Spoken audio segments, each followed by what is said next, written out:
السلام علیکم ورحمۃ اللہ وبرکاتہ۔ الحمد للہ وحدہ والصلاة والسلام على من لا نبی بعدہ وعلى آلہ واصحابہ الذین اوفوا عہدہ الذین هم مفاتیح الرحمہ ومصابیح الغرر صلی اللہ علیہ وعلیہم وسلم۔ اما بعد فاعوذ باللہ من الشیطان الرجیم بسم اللہ الرحمن الرحیم۔ اليوم اکملت لکم دینکم واتممت علیکم نعمتی ورضیت لکم الاسلام دینا۔ اللہم فصل وسلم علی سید الرسل وخاتم الانبیاء والمرسلین۔ معزز سامعین، عرفہ کا دن یہ وہ دن ہے کہ جس میں اللہ وحدہ لا شریک ذات نے یہ آیت کریمہ نازل فرمائی، الیوم اکملت لکم دینکم واتممت علیکم نعمتی ورضیت لکم الاسلام دینا۔ اس آیت کریمہ کے اندر اس امت مرحومہ کو 3 چیزوں کی بشارت دی گئی ہے۔ ایک ہے اکمال دین، دوسرے نمبر پہ اتمام نعمت، اور تیسرے نمبر پہ شریعت اسلام کا اس امت کے لیے انتخاب۔ یہ بہت بڑی نعمت ہے جو اللہ وحدہ لا شریک ذات نے پوری کائنات میں کسی اور امت کو نہیں عطا فرمائی، کہ دین کامل اکمل مکمل ہو چکا، اس میں کوئی اور چیز کی ضرورت نہیں، نہ کسی چیز کی اضافے کی ضرورت ہے، نہ کمی کی ضرورت ہے، نہ کوئی چیز اس میں اب منسوخ ہے نہ ناسخ ہے، اور نہ خارج سے کوئی چیز اس میں آ سکتی ہے، نہ ان کے احکامات کو نکالا جا سکتا ہے۔ یہ دین متین کے ایک بہت بڑے نعمت کے طور پہ اس امت کو دینا اس آیت کریمہ میں اللہ کی ذات نے ذکر کیا ہے۔ اور وجہ یہ ہے کہ سال کے پورے دنوں میں سب سے بہتر، افضل اور سردار دن یہی دن ہے۔ اس آیت کو اس امت کے لیے پورے قرآن کریم کا خلاصہ اور نچوڑ کے طور پہ پیش کر دیا گیا ہے۔ اس دن کی بہت بڑی فضیلت احادیث مبارکہ کے اندر آتی ہے کہ اللہ کی ذات فرشتوں پر فخر کرتے ہیں اس دن، اور یہی وہ دن ہے کہ شیطان تمام سال کے ایام میں محنت کرتے کرتے اس دن وہ اپنے سر پہ مٹی ڈالتا ہے اور حسرت اور افسوس کرتا ہے۔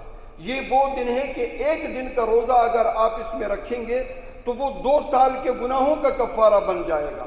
اتنی بڑی عظمت اور فضیلت اس دن کو عطا ہوئی ہے۔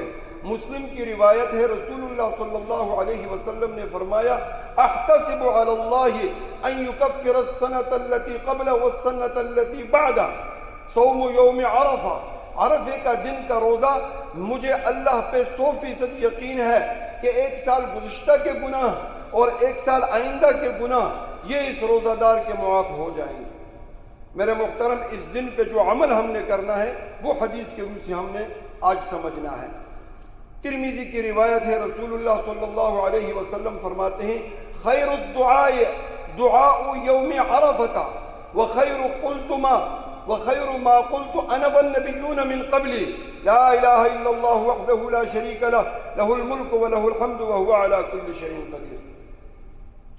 کہ جتنی دعائیں میں نے تمہیں بتائی ہیں، اللہ کے نبی فرماتے ہیں، تمام ادعیہ میں سے بہترین دعا، اور وہ دعا جو تمام انبیاء کرام مانگتے تھے اور تمام انبیاء کرام کا پوری زندگی میں معمول رہا، وہ یہ دعا ہے، لا الہ الا اللہ وحدہ لا شریک لہ لہ الملک ولہ الحمد وہو علی کل شیء قدیر۔ جتنی بھی دعائیں ہیں اس کو کلمہ توحید کہتے ہیں۔ تمام دعاؤں کا سردار اور سربراہ یہ دعا قرار دی گئی ہے۔ وجہ اس کی یہ ہے کہ توحید باری تبارک و تعالی اس کے اندر موجود ہے، کہ اللہ وحدہ لا شریک وہ ذات ہے کہ اس کے سوا کوئی عبادت کے لائق نہیں، کوئی حاجت روا نہیں، کوئی مشکل کشا نہیں، کوئی نافع نہیں، کوئی ضار نہیں، نفع اور نقصان اسی کے ہاتھ کے اندر ہے۔ ساری کائنات کا بادشاہ اور خالق مالک رازق وہی ہے، اور وہ ہر چیز پہ قدرت رکھتا ہے، وہو علی کل شیء قدیر، ہر چیز پہ قادر وہ ہے۔ میرے محترم، بخاری مسلم اور تمام اصحاب السنہ نے اس روایت کو ذکر کیا ہے کہ 100 مرتبہ دن کے اندر جو اس دعا کو پڑھے گا، امام بخاری رحمۃ اللہ تعالی علیہ کی روایت کے اندر اس کے لیے 5 انعامات ہیں۔ 100 مرتبہ پڑھنے والے کے لیے 100 گناہ معاف، 100 نیکیاں اس کے نام عمل میں لکھ دی جائیں گی، 10 غلام آزاد کرنے کا ثواب اس کو ملے گا، اور اس دن وہ شیطان کے شر سے معمون اور محفوظ ہوگا۔ اور 5ویں نمبر پہ وَلَمْ يَأْتِ أَحَدٌ بِأَفْضَلِ مِمَّا جَاءَ بِهِ إِلَّا عَمِلَ أَكْثَرَ مِنْهُ، کہ قیامت کے دن اللہ کے دربار میں محبوب ترین شخص یہی ہوگا جو 100 بار ان کلمات کو دن میں پڑھتا ہو۔ ہاں، جو اس سے زیادہ پڑھ چکا ہو وہ اس سے بہتر ثابت ہوگا اللہ کے دربار میں۔ تو اس کلمے کو پڑھنے پر اتنی نیکیاں اور اجر و ثواب ملتا ہے کہ 10 غلام، اور ہر نماز کے بعد 10 مرتبہ پڑھنے کا ذکر مسلم کی روایت میں ہے کہ 10 مرتبہ پڑھنے پر 4 غلام آزاد کرنے، وہ بھی بنو اسماعیل میں سے۔ اور یاد رکھو کہ ایک غلام کو آزاد کرنا انسان کے ہر عضو کو اللہ کی ذات جہنم سے رہائی عطا فرما دیتے ہیں، ایک غلام کے آزاد کرنے پر۔ تو گویا یہ کلمہ ایسا ہے کہ اس کو پڑھنے سے انسان جہنم اور وہاں جو شیطان کا شر ہے جو جہنم میں لے جانے والا ہے، اس سے اللہ اس کو محفوظ اور معمول رکھ دیتے ہیں۔ ابو داؤد کی ایک روایت ہے، آخری بات کر کے بات ختم کرتا ہوں، ایک دعا ہے، اللہ کے نبی نے فرمایا کہ 4 مرتبہ جو اس کو پڑھے، اللہم انی اشہدک و اشہد حملۃ عرشک و ملائکتک و جمیع خلقک انک انت اللہ لا الہ الا انت وحدک لا شریک لک وان محمدا عبدک ورسولک، ایک مرتبہ پڑھے تو اس کے جسم کا چوتھا حصہ جہنم سے خلاص۔ اس لیے الاذکار المساء والصباح کے اندر 4 مرتبہ اس کلمے کو پڑھنے کا ذکر ہے کہ دن میں 4 مرتبہ اس کو پڑھو، چونکہ ایک مرتبہ پڑھنے سے جسم کا چوتھا حصہ، 2 مرتبہ پڑھنے سے آدھا حصہ، 3 بار پڑھنے سے 3 حصے، 4 بار پڑھنے سے انسان کے 4 حصے جہنم سے خلاص ہو جاتے ہیں۔ اگر وہ کسی کو یاد نہیں تو یہ چوتھا کلمہ لا الہ الا اللہ وحدہ لا شریک لہ لہ الملک ولہ الحمد وہو علی کل شیء قدیر، اس کو لازمی طور پہ ہر نماز کے بعد 10 بار پڑھنے سے۔ اور یہ بھی ہے، آخری بات بتا دوں، علماء نے لکھا ہے کہ 100 بار ایک ساتھ نہ بھی پڑھیں کوئی حرج نہیں، ہر نماز کے بعد آپ 20 مرتبہ پڑھ لیں تو دن کے اندر 100 بار ہو جائے گا۔ اور سب سے بڑی کامیابی، گناہ تو معاف ہیں، نیکیاں تو ملتی ہے، شیطان کے شر سے اللہ محفوظ رکھتا ہے بندے کو۔